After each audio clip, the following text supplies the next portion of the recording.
পুলিশের অতি সক্রিয়তার বিরুদ্ধে এবার হাইকোর্টের সুকান্ত মজুমদার। কলকাতা হাইকোর্টে মামলা। বিজেপি রাজ্য সভাপতির কসবা সহ একাধিক ইস্যু নিয়ে সরব হয়েছেন সুকান্ত মজুমদার। এবার কলকাতা হাইকোর্টের দ্বারস্থ হয়েছেন বিজেপি রাজ্য সভাপতি। যদিও আজকে বিজেপি রাজ্য সভাপতি পদেও ইতিমধ্যে আগামীকাল নির্বাচন রয়েছে, তার মনোনয়ন দাখিল রয়েছে আজ। এদিকে একজন কেন্দ্রীয় মন্ত্রীকে বারবার হেনস্থা, এই ঘটনায় পুলিশের অতি সক্রিয়তার অভিযোগ, তার বিরুদ্ধেই হাইকোর্টের দ্বারস্থ সুকান্ত মজুমদার। সামগ্রিক ছবি তুলে ধরেছেন অভিরূপা হাজরা। সুকান্ত মজুমদার বিজেপির রাজ্য সভাপতি, তাকে একাধিকবার পুলিশ নির্যাতন করেছেন বা হ্যারাস করেছেন, আর সেই কারণেই তাকে গত কয়েকদিন আগেও লালবাজারে এক রাত থাকতে হয়েছিল, কিন্তু তারপরেও পিয়ার বন্ড ছাড়াই তিনি বাইরে বেরিয়ে এসেছেন বা পরের দিন সকালে তাকে ছেড়ে দেওয়া হয়েছে। এই সমস্ত হেনস্থার বিরোধিতা করেই সুকান্ত মজুমদার আজ কলকাতা হাইকোর্টের দ্বারস্থ হলেন।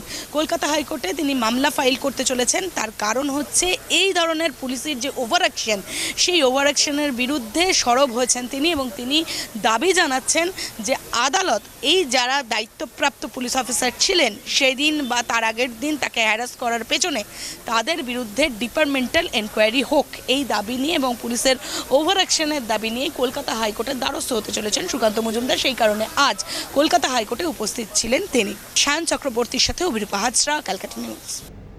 কেন্দ্রীয় মন্ত্রী সুকান্ত মজুমদার ও আইনজীবী তরুণজ্যোতি তিওয়ারির বক্তব্য শুনব। মাসে তারিখ আমি কালীঘাট গেলে আমাকে ডিটেন করা হয়। যেদিন আমরা পশ্চিমবঙ্গ দিবস পালন করেছিলাম সেদিন একজনের বাড়িতে দেখা করতে যাব, ডক্টর শুভ্র, তার বাড়িতে দেখা করতে যাব, তার জন্য আমাকে আটকানো হয়, যেহেতু তার বাড়িতে অভিষেক ব্যানার্জির বাড়ির পাশে। 28 তারিখে আমাকে আবার মিছিল করতে দিয়ে দেওয়া হয়নি এবং তুলে এনে গোটা রাত আমরা থাকতে বাধ্য হই লালবাজারে। আর পুলিশের ওভার অ্যাকশন, আমার ফ্রি মুভমেন্টকে আটকানো, ফান্ডামেন্টাল যে রাইট একজন নাগরিক হিসেবে আমার, সেই ফান্ডামেন্টাল রাইটকে বারবার মানে সেটাকে নষ্ট করা হচ্ছে, সেটাকে ধ্বংস করা হচ্ছে, ফান্ডামেন্টাল রাইটকে থেকে আমাকে বঞ্চিত করা হচ্ছে। শুধু তাই নয়, ইললিগাল ডিটেনশন করা হচ্ছে। এর বিরুদ্ধে আজকে আমি মহামান্য আদালতে শরণাপন্ন হয়েছি। মহামান্য কলকাতা উচ্চ ন্যায়ালয় তার সামনে এসেছি। আমার বিশ্বাস আমি আইনের কাছ থেকে স্বস্তি পাবো।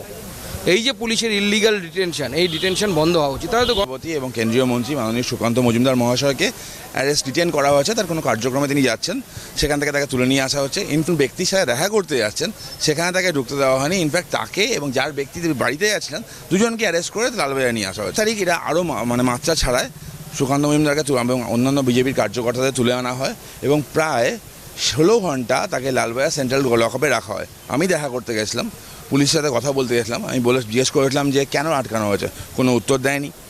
সুকান্ত মজুমদার মহাশয়কে কোনো পিয়ার বন্ড সাইন করতে হয়নি, তাকে পরের দিন সকালবেলা ছাড়া হয়েছে।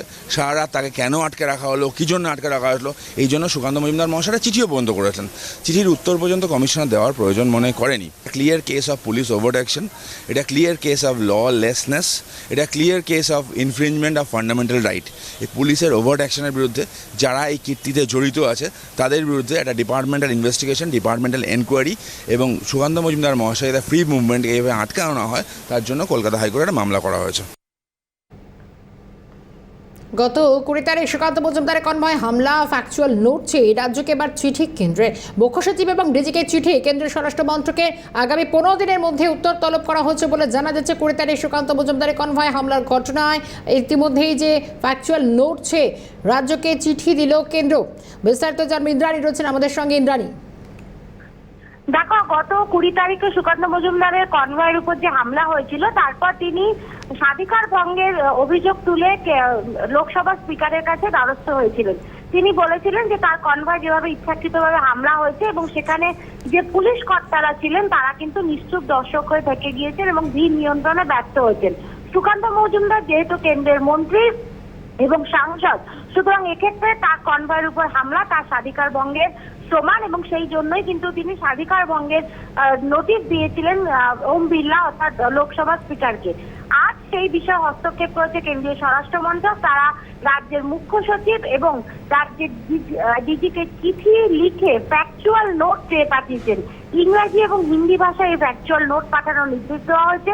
আসলে সেদিন কি ঘটনা ঘটেছিল, কিভাবে ভিড় নিয়ন্ত্রণের বাইরে চলে গেল, কিভাবে সুকান্ত মজুমদারের কনভয়ের উপর হামলা হলো, এই সমস্ত বিষয় বিস্তারিত বিবরণ দিয়ে ফ্যাকচুয়াল নোট ডিজি, রাজ্যের ডিজি এবং মুখ্য সচিবকে পাঠানোর নির্দেশ দিয়েছে কেন্দ্রীয় স্বরাষ্ট্র মন্ত্রক।